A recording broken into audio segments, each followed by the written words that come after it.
আর কি বলছে বলুন। হ্যাঁ হ্যাঁ হ্যাঁ হ্যাঁ ইউটিউবে খেলাটা দেখানোর চেষ্টা করছি, দেখি হ্যাঁ হ্যাঁ সবকে বাইরে বার করানোর, বাইরে বের করে দেওয়ার প্রবণতাটাই বেশি। ফোনটা বারবার হট হয়ে যাচ্ছে, ফেসবুক লাইভটা করতে সমস্যা হচ্ছে। কিছু অ্যাপস আমাকে হয়তো ইতিমধ্যে ডিলিট করতে হবে অথবা বিকল্প কিছু ব্যবস্থা নিতে হবে। কর্নার কি গালে গাতে করা অনেক নিচু করে বল, সেখান থেকে কোনো কিছু আচ্ছা আশা করা ভুল। আচ্ছা সহজে গোলকিপার তালি বন্ধ করে নিয়েছেন। ঠিক আছে বালাকড়া এফসির গোলকিপার অনেকটা সময় নিয়ে নিচ্ছেন উনি, আচ্ছা যে বল পাঠিয়েছেন খেলার মধ্যে। হ্যাঁ হ্যাঁ আচ্ছা আচ্ছা ঠিক আছে দিয়ে আসবো। হ্যাঁ খেলাটা কি যেন ঝিমিয়ে পড়েছে বলে মনে হচ্ছে, সেরকম ততটা ভালো আর হচ্ছে না মন্টুবাবু। সেকেন্ড হাফের খেলাটা ফেসবুক লাইভটা আমি একটু হট হয়ে যাচ্ছে বলে স্টপ করলাম আর ইউটিউবে আমি এটা পাঠানোর চেষ্টা করছি। থ্রো ইন হয়েছে, অনেকটা আগে থেকে থ্রো করার চেষ্টা করেছিল বালাকড়া এফসির খেলোয়াড়। তারা যেন একটা টাইম ওয়েস্ট করার চেষ্টা করছে, কেননা তারা 10 জন প্লেয়ারে খেলছে। অলরেডি তাদের একটি প্লেয়ার 12 নম্বর জার্সিধারী খেলোয়াড়কে আমাদের ম্যাচ অফিসিয়াল কার্বন কিসকু মহাশয় সেন্ট অফের অর্ডার দিয়েছেন। আজ ফাইনাল খেলাটি অনুষ্ঠিত হচ্ছে এই 22শে সেপ্টেম্বর 2024 ঝাড়গ্রাম মহকুমা ক্রীড়া সংস্থা পরিচালিত এই ঝাড়গ্রাম লিগ যে টুর্নামেন্ট, সেই টুর্নামেন্টের আজ চূড়ান্ত পর্বের খেলা অর্থাৎ ফাইনাল খেলা অনুষ্ঠিত হচ্ছে ঝাড়গ্রাম স্টেডিয়ামে। বলতে বলতে বালাকড়া এফসির স্টপার অনেকটা এগিয়ে বলটা গোলে রাখার চেষ্টা করেছিলেন, কিন্তু অনেক লম্বা গোলকিপার আগে গতি করার কোনো বিপদ হয়নি বল দিতে। বলতে বলতে আবার সেই বিপদমুক্ত করে ফেলেছেন আগে গাতোড়ার ডিফেন্ডার। সেখান থেকে আবার ভুল পাস, আবার তারাস, আগে গাতোড়ার তারাস থেকে বিধান, সেখান থেকে আবার খুব সুন্দর বল বাড়িয়েছেন। দেখা যায় ভালো একটা গোল দেখতে পাবো, সুন্দর গোল করেছেন বিধান। অর্থাৎ 2-1 এখনও পর্যন্ত খেলার রেজাল্ট 2-1 হয়েছে, যদিও খেলা সমাপ্তিতে কিছুটা বাকি রয়েছে। এখনও প্রায় 11 মিনিট আছে রেগুলেশন টাইমের। রিভার্টেড টাইম যা দেন এই মুহূর্তে আমি দেখলাম জামবনি ভেন্যু থেকে, আমাদের জামবনি ভেন্যুর যে মূল উদ্যোক্তা মন্টু দণ্ডপাত মহাশয়, উনিও মাঠে উপস্থিত হয়েছেন। অতিথি হিসাবে ইনভাইট করেছেন আমাদের স্পোর্টস এসেছেন ওনাকে, কেননা উনি মূল দায়িত্বে ছিলেন জামবনি ভেন্যুর। অবশ্যই সহযোগিতা করেছেন নৃপেন্দ্রনাথ মাহাতো, ছায়া মাহাতো সেখানে। আর সেই জামবনি ভেন্যু থেকে বি গ্রুপ থেকে উঠে আসা এই দুটো টিম কাকতালীয়ভাবে ফাইনাল খেলায় অংশগ্রহণ করছে। যদিও এই ঝাড়গ্রাম স্পোর্টস এজেন্ট পরিচালিত এই লিগে প্রায় 30টি দল পার্টিসিপেট করেছেন 4টি গ্রাউন্ড থেকে, কিন্তু জামবনি গ্রাউন্ডের বি গ্রুপ থেকেই 2টি দল আজ ফাইনাল খেলায় অংশগ্রহণ করছে এই 22শে সেপ্টেম্বর 2024 ঝাড়গ্রাম স্টেডিয়ামে। Game duration 40 minute each half. অবশ্যই এখানে ম্যাচ অফিসিয়ালের দায়িত্বে রয়েছেন কার্বন কিসকু মহাশয়, এ আরও আনে রয়েছেন অমিয় পাত্র, এয়ার টুতে ভক্তিপদ মাহাতো এবং ফোর্থ অফিসিয়াল হিসাবে আমাদের প্রবীর সিনহা। বলতে বলতে আরেকটা গোলের একটা সম্ভাবনা ছিল, কিন্তু না, ডিফেন্স সেটা বাঁচিয়ে দিয়েছেন। বালাকড়া এফসির পায়ে বল, দেখা যাক ওনারা মাঠের উত্তর প্রান্ত থেকে দক্ষিণ প্রান্তে আক্রমণ চালাচ্ছেন। 2-1 পিছিয়ে রয়েছেন 10 নম্বর জার্সিধারী খেলোয়াড় মিডফিল্ড বরাবর। ডিজাইন পাস, সেখান থেকে স্টপার ঝুঁকি না নিয়ে বল মাঠের বাইরে করে দিয়েছেন আলেগে কাঁধে করা। বালাকড়া এফসির অনুকূলে থ্রো ইন, দেখা যাক কি হয়। আমাদের ফোর্থ অফিসিয়াল প্রবীর সিনহা মহাশয় ইতস্তত ঘোরাফেরা করছেন, হয়তো কিছু তিনি আকারে ইঙ্গিতে বোঝানোর চেষ্টা করছেন অফিসিয়ালকে। যাই হোক, বল মাঠের বাইরে, গোল কিক আলেগে গাতে করার অনুকূলে গোল কিক। গোলকিপার নিজেই নিজে না, তাদের ডিফেন্স গোল কিকটা নিচ্ছেন। উঁচু করে বল বাড়িয়েছেন তার লক্ষণের উদ্দেশ্যে, তাদেরকে লক্ষণ খেলা বোঝা খেলোয়াড় একটা যথেষ্ট খেলা বুঝে সেখান থেকে সুন্দর একটা বল। দেখা হচ্ছে 7 নম্বর জার্সিধারী খেলোয়াড় কী নামের, চুনু। চুনু থেকে আবার সুন্দর বিধানকে দিয়েছে, বিধান আর একটু গোলের চেষ্টা, আবার সেকেন্ড গোল, অর্থাৎ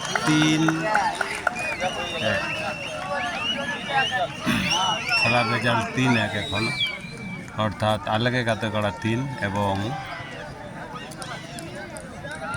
বালাকড়া এফসি 1। অলরেডি বালাকড়া এফসির একটি প্লেয়ার সেন্ট অফের অর্ডার পেয়েছেন, অর্থাৎ 3-1 গোলে এগিয়ে রয়েছে আলেকে গাতেগড়া টিমটি। দেখা যাক কী হয়, অন্তিম অবধি তারা সমতা ফিরিয়ে আনতে পারেন কিনা বালাকড়া এফসির খেলোয়াড়। তারা 10 জনে খেলছে এবং অনেকটা মুসড়ে পড়েছে, কিন্তু মুসড়ে পড়া ততটা উচিত নয়। স্পিরিট বজায় রেখে তাদেরকে খেলায় অংশগ্রহণ করতে হবে এবং তাদের নিজেদের পারফরমেন্স তুলে ধরতে হবে। টেকনিক, ট্যাকটিক্স, স্ট্র্যাটেজি নিয়ে ফুটবল, এই তাদের টেকনিক, ট্যাকটিক্স ও স্ট্র্যাটেজির সঠিক প্রয়োগ যদি তারা করতে পারে, 10 জন প্লেয়ারও যে অনেক সময় রেজাল্ট বানাতে পারে তা বলাই বাহুল্য। কেননা বিগত দিনে আমি দেখেছি, আমরা একটা টিমের এগনেস্টে খেলেছিলাম, 7 জন প্লেয়ার ছিল সেই টিমে, কিন্তু টোটাল আমরা 70 মিনিট খেলাটা হয়েছিল দেরিতে শুরুর কারণে, কিন্তু কোনো টিম গোল করতে পারেনি। বেশ সুন্দর তালমিল রয়েছে এই বিধান এবং চুনুর মধ্যে আমি দেখলাম, এবং তারাসের মধ্যে, এবং সেদিকে লক্ষণ। সবাই খেলা বোঝা 4টি খেলোয়াড়, সিনিয়র খেলোয়াড় রয়েছে। সেখান থেকে তারাস কলকাতা লিগ খেলা খেলোয়াড়, কিন্তু না, কোনো ঝুঁকি না নিয়ে নিতে পারেনি। সেটা আবার লেফট উইং বরাবর বালাকড়া এফসির 15 নম্বর জার্সিধারী খেলোয়াড়, সেখান থেকে 10 সুন্দর বল বাড়িয়েছেন লেফট উইংয়ে, কিন্তু সেখানে স্যাম রয়েছে। স্যামও অলরেডি কলকাতা লিগ কভার করেছে, হয়তো ছোট টিমে খেলেছে, কিন্তু সে কলকাতা লিগ খেলেছে, এক্সপিরিয়েন্স যথেষ্ট রয়েছে। সে আলেকে গাতেগড়ার স্টপার হিসাবে খেলছেন, 30 নম্বর জার্সি গায়ে। অভিজ্ঞতা রয়েছে, ডিফেন্স খেলার মতো তার যথেষ্ট অভিজ্ঞতা। এক্সপিরিয়েন্স ছাড়া স্টপার খেলা খুব মুশকিল এইসব খেলাতে, কেননা এটা ফুটবলে যে 17টা রুলস আছে, সব রুলসে এই খেলাতে বহাল রয়েছে। যথেষ্ট দক্ষতার সাথে আমাদের আপডেট রেফারি কার্বন কিসকু মহাশয় ম্যাচ পরিচালনা করছেন। অবশ্যই আমাদের গ্রাম অ্যাসোসিয়েশন বাদেও অন্য সিআরের তকমা রয়েছে, আমাদের ভক্তিপদ মাহাতো রয়েছেন A2-তে, আর যথেষ্ট ভালো AR1 হিসাবে রয়েছে নমিয় পাত্র মহাশয়। ওনার অ্যাসিস্ট্যান্ট রেফারি হিসাবে তার যথেষ্ট দক্ষতা রয়েছে। ওখানে চেতন দস্তে আপে কাটিছে রেকর্ডিং নটে নুকু গেম আচ্ছা ইউটিউবে আড়া হইবা। আমার একটা পুরানো বিপিএড বন্ধুকে পেয়েছি এখানে, ধনঞ্জয় মাঠে উপস্থিত হয়েছে, তাদের টিম জিতছে। হ্যাঁ, টিমের যদিও দায়িত্ব রয়েছে, টিমের যে দায়িত্ব রয়েছে এখানে আমাদের নিমাই মহাকুর, উনি একজন রেফারিও রয়েছেন, কিন্তু আলেকে গাতেগড়ার উনি এখন টিম ম্যানেজমেন্ট আজকের এই খেলাতে উনি মেন ভূমিকায় রয়েছেন। অবশ্যই আমাদের এই যে ধনঞ্জয় বাবুও উপস্থিত হয়েছেন, এখন স্কুল শিক্ষক উনি। হ্যাঁ, উনি উপস্থিত হয়েছেন এই ফাইনাল খেলায়। সুন্দর বল, আবার বিধানের উদ্দেশ্যে আবার একটা গোল হওয়ার পসিবিলিটি রয়েছে, কিন্তু না, কোনো ফাউলের সিগন্যাল দেয়নি। অ্যাডভান্টেজ সাপেক্ষে গেমটা উনি চালিয়েছেন। দেখা যাক কী হয়। 8 নম্বর জার্সিধারী খেলা ফাউল না। আজকাল এই যে আধুনিক ফুটবলে ছোটোখাটো ফাউলগুলোকে মিডফিল্ডে অতটা কেয়ার করছে না অফিসিয়ালরা। খেলাটা যথেষ্ট যাতে স্পিডে হয়, সেসব কারণের জন্যে টুকিটাকি হ্যান্ডবল বা আংশিক ফাউলকে অতটা গুরুত্ব দিচ্ছে না আধুনিক ফুটবল। তাই হয়তো এখানে ফাউলটা দিলেন না ম্যাচ অফিসিয়াল কার্বন কিসকু মহাশয়। যাই হোক, 3-1 গোলে খেলাটি চলছে। গোলকিপার তালি বন্ধ করে নিয়েছেন আলেকে গাতেগড়া। দেখা যাক কী হয়, অন্তিম মুহূর্তে তারা পরিশোধ করতে পারেন কি না। আর কিছুক্ষণ বাকি রয়েছে, মিনিট 5 রেগুলেশন টাইমের বাকি রয়েছে। এছাড়াও অ্যাডেড টাইম হিসাবে ম্যাচ অফিসিয়াল কতটা কি দিয়ে থাকেন এখন বলা মুশকিল। সেটা যথেষ্ট পসিবিলিটি রয়েছে, কিন্তু না, চুনু আবার অফসাইডের কবলে চুনু। কারণ A2 জানিয়ে দিয়েছেন ভক্তিপদ মাহাতো উনি অফসাইডে ছিলেন। অফসাইড থেকে যদি রান করেন এবং খেলায় অংশগ্রহণ করেন তাহলে অবশ্যই অফসাইড হবে। স্যাম দুর্দান্ত একটা ভলি করলেন, বাইসাইক্লিং কিক। ন্যাচারালি স্যাম ডিফেন্ডার খেলা দেখেছি যত ডিফেন্স খেলাটা তো সেফ ফুটবল সবসময় সেম খেলার একটা চেষ্টা করে থাকে। আর লাগে গাতেগড়ার পক্ষে উনি স্টপার খেলছেন। যাই হোক 8 নম্বর জার্সিদের খেলোয়াড় আলেগে গাতেগড়ার, সেটা তার হ্যান্ডবল হয়েছে। সেই হ্যান্ডবলের এখন উইকেট নিচ্ছেন বালাকড়া এফসির খেলোয়াড়। এদিকে আবার প্লেয়ার চেঞ্জ হচ্ছে, 3 নম্বর জার্সিধারী প্লেয়ার বালাকড়া এফসির মাঠে প্রবেশ করছে এবং 2 নম্বর জার্সিধারী খেলোয়াড় মাঠের বাইরে এলেন। এদিকে 4th অফিসিয়াল প্রবীর সিনহা মহাশয় তা জানিয়েছেন প্লেয়ারটা অলরেডি মাঠের বাইরে চলে গেছে। 3 নম্বর জার্সিধারী খেলোয়াড় মাঠে নেমেছেন। খেলাটা আগেই বলেছি কিছুক্ষণ আর বাকি রয়েছে, কোনো ঝুঁকি না নিয়ে গোলকিপার বলটি একটু টাইমটা নষ্ট করার চেষ্টা করছেন, হোল্ড করার চেষ্টা, কারণ আমরা জানি 6 সেকেন্ড পর্যন্ত বলটা স্টে করে রাখা যায়, সমস্যা কিছু না। 6 সেকেন্ডের বেশি হয়ে গেলে কিন্তু রেফারি সেটা ইনডাইরেক্ট ভিত্তির মধ্যে খেলাটা আবার রুলস ভঙ্গের জন্য শুরু করে থাকেন। এখান থেকে আবার স্টপার বল বাড়িয়েছেন বালাকড়া এফসির, চেষ্টা রয়েছে তাদের গোলটা পরিশোধ করার। তারা চাইছেন তাদের নিজের প্রতি সম্মান বজায় রাখতে। বিগত দিনে তারা জামমনি ভেন্যুতে যে খেলা প্রদর্শন করেছে ম্যাচগুলোতে বা এখানে যে খেলাটা তারা খেলেছে স্টেডিয়ামে বিগত দিনে, আজ যদিও তাদের একটি প্লেয়ার রেড কার্ড পাওয়ার কারণে মুচড়ে পড়েছে এবং একটি প্লেয়ার কমে গেছে বলে হয়তো তারা একটু হীনমন্যতায় ভুগছে, কিন্তু তারা যথেষ্ট দক্ষ ফুটবলটা খেলে থাকে। জামমনি পিএসআর আন্ডারের টিম এই বালাকড়া এফসি এবং যুযুদান দূরত্বে এখানে আমাদের আরেকটি টিম যেটা ফাইনালে অংশগ্রহণ করছে, সেটা হচ্ছে আলেগে গাতেগড়া, তাদের সন্নিকটেই বাড়ি। উভয় টিমের মধ্যে একটা চেনা জানা হৃদ্যতাও রয়েছে, কিন্তু খেলার মাঠে হৃদ্যতাটা বড় কথা না। ওপোনেন্ট উইন্স খেলার মাঠে যা গেম ডিউরেশন টাইম যতক্ষণ থাকবে সে শত্রুতা অবশ্যই স্পোর্টসম্যান স্পিরিট বজায় রেখে সেটা শত্রুতা হবে এবং গেমসের রুলস মেনটেন্স করে কাউকে কোনো চোট আঘাত করে শত্রুতা করাটা কাম্য নয় কোনো টিমের পক্ষে, কোনো খেলোয়াড়ের। আমরা ম্যাচ উপভোগ করছি ঝাড়গ্রাম স্টেডিয়ামে। Final match Jhargram sports association পরিচালিত ঝাড়গ্রাম জেলার 4টি ভেন্যুতে যে ম্যাচগুলো অনুষ্ঠিত হয়েছিল লিগের ম্যাচগুলো, এবং লাস্ট ম্যাচটি প্রতিটি 2টি করে নকআউট ম্যাচ হয়েছে প্রতিটি ভেন্যুতে। মানিকপাড়া জোন থেকে চৌকিচটি গ্রাউন্ডে হয়েছিল খেলাগুলো এবং গৈবল্লভপুর ভেন্যু থেকে ওখানে বর্গিডাঙ্গা গ্রাউন্ডে ম্যাচগুলো হয়েছিল এবং জামমনি ভেন্যুতে ওখানে আমাদের 8টি টিম পার্টিসিপেট করেছিল জামমনি ভেন্যুতে। ওখানে এলডি সুকান্ত স্মৃতি সংঘ ওখানে দায়িত্বে ছিলেন ওনাদের সভাপতি মন্টু দণ্ডপাত মহাশয়। মূল দায়িত্বে ছিলেন আবার আমাদের রেফরিদের ওখানে ছায়ারানী মাহাতো, নৃপেন্দ্রনাথ মাহাতো। অবশ্যই জামমনি ভেন্যুর খেলাগুলো যথেষ্ট উত্তেজনাপূর্ণ ছিল। 2টো টিম জামমনি ভেন্যু থেকে উঠে এসেছে এখানে, এবং এখানে কেকাই গ্রাউন্ডে যে খেলাগুলো হয়েছে প্রথমে শুরু হয়েছিল, এখানে পরবর্তীকালে খেলাগুলো ঝাড়গ্রাম স্টেডিয়ামে সংস্থা নিয়েছে, এখানে স্টেডিয়ামে নিয়ে এনেছে খেলাগুলো। স্পোর্টস অ্যাসোসিয়েশন খেলোয়াড়দের যথেষ্ট যাতে খেলতে সুবিধা হয় স্টেডিয়ামে। দেখা যাক 4 নম্বর গোল আসে কি না। একটা সুন্দর বল বাইরে পাঠালেন, ওটা কে যেন পাঠালেন, আমি নামটা বলে দিচ্ছি এক্ষুনি, হয়তো বিধানই হবে। বিধানের এই ধরনের কিছু শট মাঝে মধ্যে আমরা লক্ষ্য করে থাকি। অনেক সময় বল হাই হয়ে যায়, তার কাছাকাছি বল সে একটা হাই করে দিল, হয়তো 4-1 রেজাল্ট দাঁড়াতে পারতো। ও বলটা যদি ও 3 কাঠিতে রাখতে পারতো, যে না গোলকিপার সে বলটা ধরতে সক্ষম হতো কিনা। যেমন জায়গায় বলটা পেয়েছিল বিধান, সহজে একটা করলে আবার এগিয়ে যেতে পারতো তাদের আলেগে গাতেগড়া টিমটি। বলতে বলতে আক্রমণ চালাচ্ছে রাইট ডিফেন্স বরাবর 10 নম্বর জার্সি স্ট্রাইকারের উদ্দেশ্যে, কিন্তু আমি আগেই বলেছি সেফ ফুটবল খেলে থাকেন সেম বলেছি স্টপার। উনি অলরেডি কলকাতা লিগ কভার করেছেন, খেলেছেন কলকাতা লিগে। সেখান থেকে আজ আলেগে গাতেগড়ার পক্ষে স্টপার পজিশনে উনি খেলছেন 30 নম্বর জার্সি গায়ে। সেখান থেকে তারাস বল বাড়িয়েছেন। সদ্য মিডফিল্ডে যথেষ্ট ভালো দক্ষতার সাথে ফুটবলটা খেলছেন তারাস আমাদের এই লোকাল এরিয়াতে। যাই হোক আবার সেই চুনু অনেক কটা গোল করেছেন জার্মানি গ্রাউন্ডে। আজ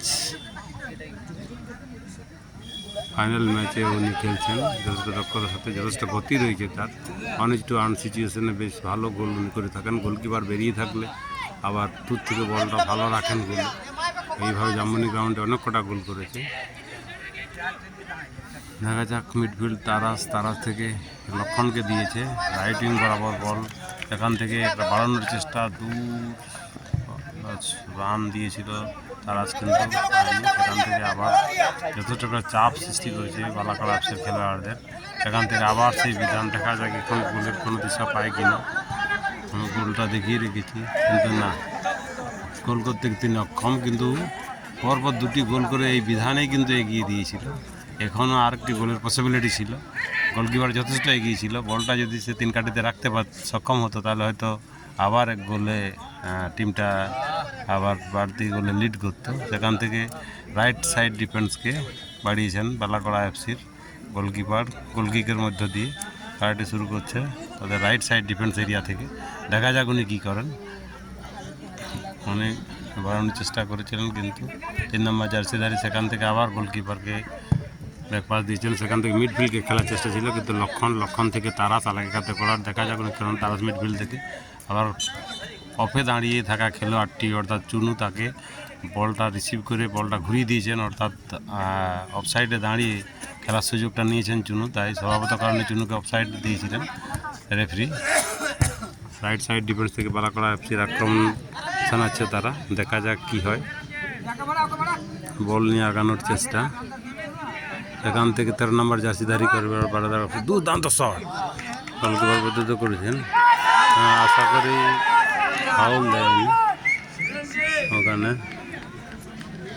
সেরকম হয়তো কোনো ফাউল ছিল না, কেননা আমি দূর থেকে যদিও আপনাদের খেলাটা দেখানোর চেষ্টা করছি। ম্যাচ অফিসিয়াল মাঠের ভিতরে রয়েছেন, কী ঘটনা ঘটেছে না ঘটেছে কাছে আছেন উনি, নিয়ার দা বল উনি আছেন, ফলে উনিই বেশি বুঝতে পারবেন ওখানে কী ঘটনা ঘটেছে। কারণ ফাইনালের মতো ম্যাচ, এই ম্যাচে কোনো প্লেয়ারেরই একটা মাথা গরম করা ততটা উচিত নয়, কেননা ভাইটাল পার্সনরা অতিথিরাও আমাদের মঞ্চে আজ উপস্থিত আছেন। এছাড়া আছেন বিভিন্ন ফুটবল বিশেষজ্ঞ, যারা ফুটবল খেলাটা বোঝেন, তারা খেলা দেখতে এসছেন, মাঠে উপস্থিত হয়েছেন তারা আজ ফাইনাল খেলা দেখতে। কেননা ঝাড়গ্রাম মহকুমা ক্রীড়া সংস্থা পরিচালিত এই যে লিগ টুর্নামেন্ট, সেই লিগ টুর্নামেন্টের আজ অন্তিম দিবস, ফাইনাল দিবস, চূড়ান্ত পর্বের খেলা অনুষ্ঠিত হচ্ছে। অর্থাৎ এই ঝাড়গ্রাম টাউনে বা টাউন ছেড়ে টাউনের বাইরে থেকে যারা খেলা বুঝেন, বিভিন্ন ক্লাবে আগে খেলেছেন, বড় বড় ক্লাবে, তারাও তাদের বয়সের ভারে হয়তো নুব্জ হয়ে পড়েছেন, তারাও কিন্তু একটা খেলা উপভোগ করতে মাঠে উপস্থিত হয়েছেন। তারা যথেষ্ট আইনটা বোঝেন। লিগ কাম নকআউট প্রতিযোগিতার চূড়ান্ত পর্বের খেলার শেষ পর্যায়ে আমরা উপনীত হয়েছি। স্পোর্টসম্যান স্পিরিট বজায় রেখে খেলাটা সবার কাম্য আশা করব। আলাগাতে করার একটা প্লেয়ার খেলা শেষ হলে ইনজুরি হয়েছে, আমি মাঠের বাইরে দুই দলের তাকে নিয়ে আসা অধিনায়ক হচ্ছে। এবং কর্মকর্তাদের খেলা প্রায় শেষ মুহূর্তে, রেগুলেশন টাইম অনুরোধ করব আপনারা আপনাদের শেষ খেলোয়াড়দের নিয়ে হয়ে মঞ্চের যাচ্ছে। সামনে চলে আসবেন। তারপরে এডেড টাইম আমরা পুরস্কার বিতরণী অনুষ্ঠান বলতে বলতে খেলা শেষ মাত্রই শুরু করব। 69 উঠে আসছে। আলাগাতে করার অলরেডি উঠে গেছে ইনজুরির কারণে, এবং সেখানে 69-এর পরে এখানে যাকে ধরে নিয়ে এলো এবং 10 নম্বর জার্সিধারী খেলোয়াড় আলাগাতে করার উনি মাঠে আবার নেমে পড়েছেন। দেখা যাক, খেলা চলছে ঝাড়গ্রাম স্টেডিয়ামে। ফাইনাল খেলা আজ 22শে সেপ্টেম্বর 2024, ঝাড়গ্রাম মহকুমা ক্রীড়া সংস্থা পরিচালিত এই টুর্নামেন্ট, এই লিগ কাম নকআউট টুর্নামেন্ট অনুষ্ঠিত হচ্ছে ঝাড়গ্রাম স্টেডিয়ামে। আজ অন্তিম দিবসের খেলা, অর্থাৎ ফাইনাল ম্যাচ রেফারি রয়েছেন কার্বন কিস্কু মহাশয়। এয়ার ওয়ানে আছেন আমাদের অমিয় পাত্র মহাশয়, ঝাড়গ্রাম রেফারি অ্যান্ড আম্পায়ার অ্যাসোসিয়েশনের বলিষ্ঠ সদস্য আছেন ভক্তিপদ মাহাতো, ওনার আবার সিআরএ তকমাও রয়েছে, উনি কলকাতার মাঠেও খেলা পরিচালনা করে থাকেন। আছেন 4th অফিসিয়াল ওদিকে প্রবীর সিনহা আছেন এমসিতে আমাদের শক্তিপদ মাহাতো। অবশ্যই আজকে ফাইনাল দিবসে যেহেতু জামমনি ভেন্যুর দায়িত্বে ছিল ছায়ারানী মাহাতো, নিপেন মাহাতো, ওনারাও মাঠে উপস্থিত হয়েছে। অনেক পুরনো খেলোয়াড় আজ আমি দেখতে পাচ্ছি মাঠে তারা উপস্থিত হয়েছেন। বিগত দিনে হয়তো আজ থেকে 20 বছর পিছিয়ে গেলে বা 25 বছর পিছিয়ে গেলে যারা এখানে ফুটবলটা দাপিয়ে খেলতেন এই স্টেডিয়ামে, তারাও আজ কিন্তু মাঠে অনেকে উপস্থিত হয়েছেন। খুবই এটা আমাদের প্রশংসার যোগ্য। কাজেই এর মতো অবস্থায় তাদের যে সন্তানের বয়সী ছেলেরা বা নাতির বয়সী ছেলেরা যারা খেলাধুলা করছে এমনও রয়েছে, তাদের যে স্পোর্টসম্যান স্পিরিট বজায় রেখে খেলাটা এবং আপনার ব্যবহারই আপনার পরিচয় একটা কথা আছে, সেটা অবশ্যই আমাদের কাছে কাম্য। বলতে খেলা শেষের বাঁশি বাজিয়ে পার্টি সমাপ্তি করলেন কার্বন কিস্কু মহাশয়। বিস্কুট বিলাত প্রত্যেককেই অনুরোধ করছি আপনারা আপনাদের দলীয় খেলোয়াড়দেরকে নিয়ে আমাদের মঞ্চের সামনে চলে আসুন। আমরা পুরস্কার বিতরণী শুরু করব। সমস্ত খেলাটি এইমাত্র সমাপ্ত হয়ে গেল। দর্শক বৃন্দ, খেলোয়াড় বৃন্দ, কর্মকর্তা বৃন্দ সবাইকে অনুরোধ করছি আপনারা আমাদের মঞ্চের সামনে চলে আসুন। আমরা আমাদের আজকের অনুষ্ঠানের পুরস্কার বিতরণ অনুষ্ঠান এক্ষুনি শুরু করব। 3-1 হলো না? 3-1 ঝাড়গ্রাম 3-1 রেজাল্ট হলো জেলার আমাদের অফিসিয়াল। যে 30টি দলকে নিয়ে AR1 আমাদের লিগ কাম নকআউট প্রতিযোগিতা গত আগস্ট মাসের 4 তারিখ শুরু হয়েছিল। প্রবীর আজ সিনহা মহাশয় তার পরিসমাপ্তি হলো। দেখছি মাঠে চূড়ান্ত পর্বের খেলায় অংশ নিয়েছিল রয়েছে আমাদের বালাকোরা এফসি এবং আলেগে গাঁথি। সরেন মহাশয় বড় টিমের ম্যানেজার। এই দুটি দলের মধ্যে জামমনির বিশিষ্ট মানস আলেগে গাঁথি করা মানস বাবু, এই যে মানস বাবু এক গোলে আমি যথেষ্ট বিজয়ী হয়েছে। কথার সাথে আমি বিভিন্ন ভেন্যুতে দায়িত্ব দুই দলের খেলা দেখতে অধিনায়ক উপভোগ করেন। কর্মকর্তা সবাইকে অনুরোধ করছি আপনারা মঞ্চের সামনে চলে আসুন। আমরা আমাদের মঞ্চে আমাদের বিশিষ্ট অতিথিবৃন্দ অনেকক্ষণ ধরে বসে রয়েছেন আপনাদের হাতে পুরস্কার তুলে দেওয়ার জন্য। তাই আপনারা আমাদের মঞ্চের সামনে দ্রুত চলে আসুন। আমরা পুরস্কার বিতরণী এক্ষুনি শুরু করব। হয়তো শুরু হয়ে যাবে। আমি আমাদের আজকে ঝাড়গ্রাম সাব ডিভিশনাল স্পোর্টস অ্যাসোসিয়েশনের জয়েন্ট সেক্রেটারি অমিত হাজরা মহাশয়কে খুব সংক্ষেপে অনুরোধ করছি কিছুক্ষণের মধ্যে হয়তো আমাদের পুরো অনুষ্ঠানটিতে যারা বিভিন্নভাবে সাহায্য করেছেন তাদেরকে ধন্যবাদ জানানোর জন্য। অবশ্যই আমার মঞ্চে স্পোর্টস লাভার সিনহা সুপার এই ইউটিউব চ্যানেলটিকে প্রত্যেকে সাবস্ক্রাইব ও শেয়ার করে সহযোগিতার হাত বাড়িয়ে দিবেন এবং আমার যে ফেসবুক পেজ হিমাংশু মাহাতো ওই পেজটিকে ফলো করবেন ও শেয়ার করবেন, অনুরোধ রইল প্রত্যেকের প্রতি। সকলকে ধন্যবাদ জানিয়ে আজকের মতো আমি সত্য রেকর্ডটি বন্ধ করলাম। উপস্থিত আছেন আমাদের আবার দেখি সেরকম ভাইটাল ওয়ার্কিং প্রেসিডেন্ট মুহূর্তের কিছু মাননীয় শ্রী শিবেন্দ্র বিজয় মল্লদেব। সবাই ভালো থাকবেন।